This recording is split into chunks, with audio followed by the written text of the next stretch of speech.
Olá pessoal, tudo bem? No vídeo de hoje nós vamos falar sobre a relação entre governança corporativa e M&A. Um tema extremamente importante para todos os empreendedores e investidores. Se você gostar, curte, compartilha, comente, isso ajuda a gerar novos conteúdos. Segue!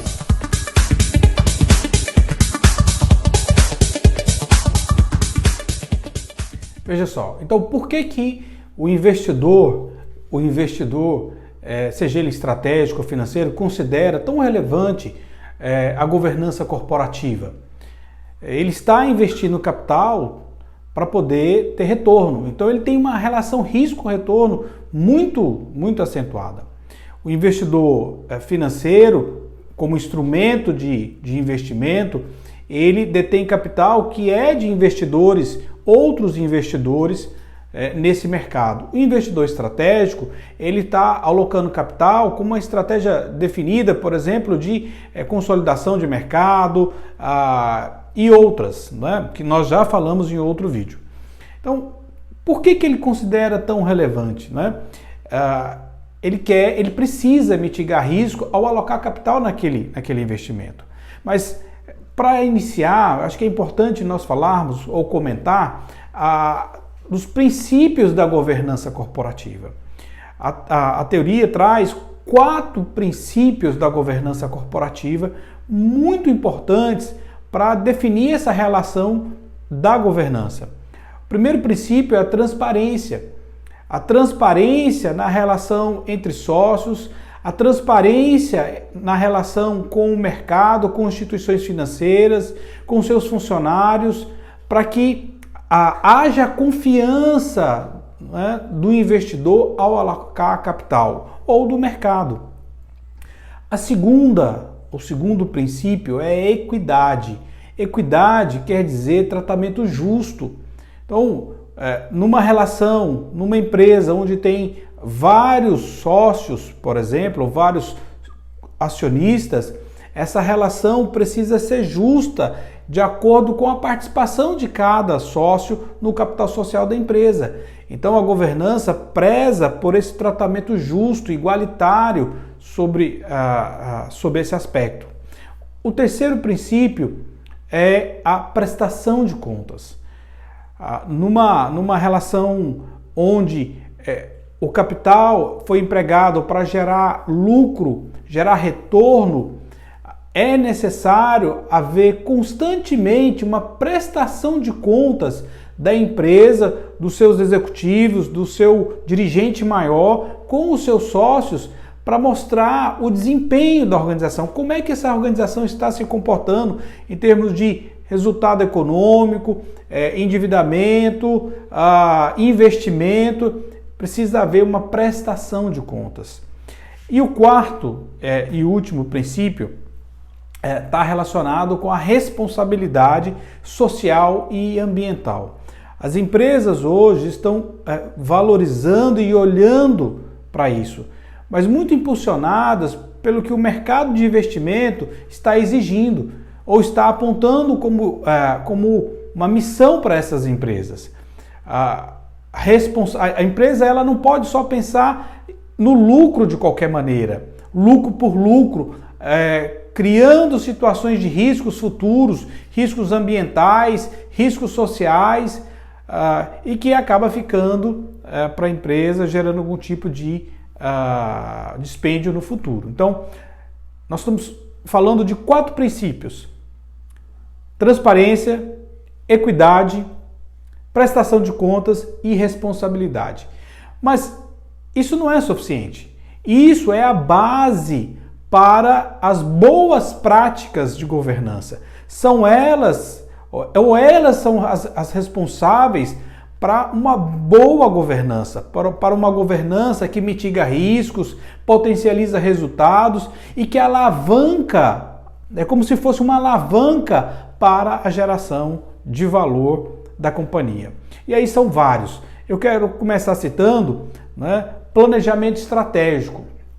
Parece que é básico, antigo, mas o planejamento estratégico é algo muito importante para as empresas, porque ele mostra as ações ao longo do tempo para um futuro específico de como essa organização vai agir, quais são as iniciativas, quais são os investimentos, quais são os seus planos, e esse escopo, esse planejamento, esse plano futuro, ele será traduzido no orçamento empresarial, onde a empresa vai poder desdobrar ou transferir esses planos, essas ações em números, né, para cada área, para cada gestor, para cada segmento de produto,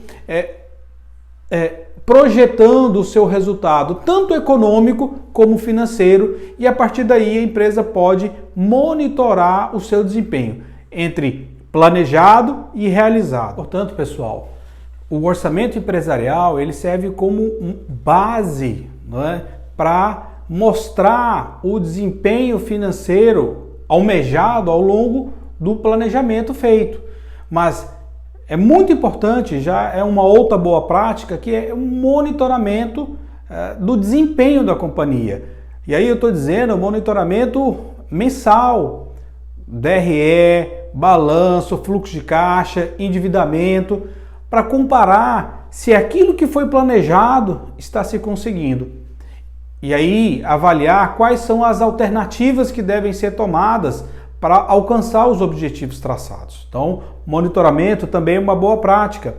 Uma outra boa prática, né, muito bem vista aos olhos do investidor, é a auditoria contábil e fiscal, onde o auditor vai recomendar, dando seu parecer com ressalva ou relatório para a administração.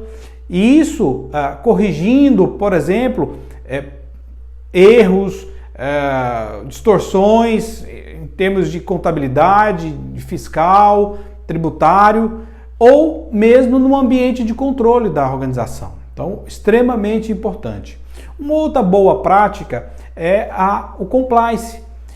Evidentemente que você tem tamanhos de empresas e complexidades diferentes. Então, mas considerando uma empresa pequena ou média, que ainda não tem uma área de compliance estruturada, é importante ter coisas básicas, como prezar pelo LGPD, ter uma política de sistema de informação, políticas que resguardam, mitigam risco, reduzem risco nesse ambiente, por exemplo, tecnológico que hoje nós estamos vivendo, não é? Uma outra boa prática é a avaliação anual dos principais executivos da companhia. Com base no planejamento, no orçamento e no monitoramento mensal, também esses executivos eles precisam ser avaliados do seu próprio desempenho em relação a esses entregáveis. Como é que eles se comportaram em relação a isso? Eles entregaram aquilo que foi confiado ou não? Qual foi o desempenho de cada um? É preciso substituir? É preciso apoiar? Então, qual é a avaliação? Né? Eu sugiro que essa avaliação seja anual, né? Para que o ciclo de planejamento, orçamento e avaliação sejam idênticos.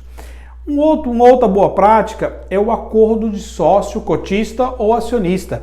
Isso resguarda muito a empresa de eventuais conflitos entre sócios. A minha mãe falava que o que é combinado não é caro. Então é muito importante os sócios valorizarem o acordo de sócio, cotista ou de acionista. E esse acordo e esse documento tem uma importância gigantesca para o investidor, porque a partir dali ele entende quais são as regras de convivência entre sócios em vários aspectos. Então, é extremamente importante. Uma outra boa prática, e aí ajuda no cumprimento desse planejamento, das diretrizes futuras, é a questão a criação de um conselho, seja ele consultivo ou de administração. Avalia-se o tamanho da organização, o tamanho da estrutura organizacional, os planos futuros, e aí define o que é melhor para a organização, se um conselho consultivo ou um conselho de administração. Então, isso são as boas práticas. Agora, um outro item importante é que essas boas práticas, a governança, ela precisa servir e ela só faz sentido, na minha ótica, na minha visão, se ela servir como uma alavanca para a geração de valor para a companhia. Muitas empresas têm boas estruturas de governança, mas ela não está servindo como alavanca para a geração de valor. Gerar valor é você medir, por exemplo, anualmente o seu valuation e ver que o valor da companhia está crescendo ao longo de um período de 12, 24, 36 meses. A empresa está mudando o seu valor. Então, a percepção de geração de valor, ela é real, ela é prática e é visível. Então, a governança está alavancando isso. E aí você vê melhoria de EBITDA, você vê redução de endividamento, você vê retorno de investimento com boas taxas. Então, preste atenção. A governança corporativa tem que servir de alavanca para a criação de valor. Avalie isso. Então, esse é a relação, é a importância da governança corporativa para o investidor. Muitos processos, muitas transações de M&A foram perdidas ou o investidor declinou exatamente porque a empresa não se preocupava com essas boas práticas. E aí, quando ele foi fazer o seu due diligence ou conhecer um pouco mais a empresa, ele viu a realidade e não era uma realidade que expressava tudo aquilo que ele dizia ter. Então, preste atenção. Se você quer ter um valor numa transação relevante ou quer ser desejado para receber investimento, observe o seu nível de maturidade em relação à sua governança corporativa, ok? E é isso, pessoal. Se você gostou, curta aí o nosso vídeo, comente, compartilhe, para que a gente possa fazer novos conteúdos para ajudar todos nós. Um grande abraço.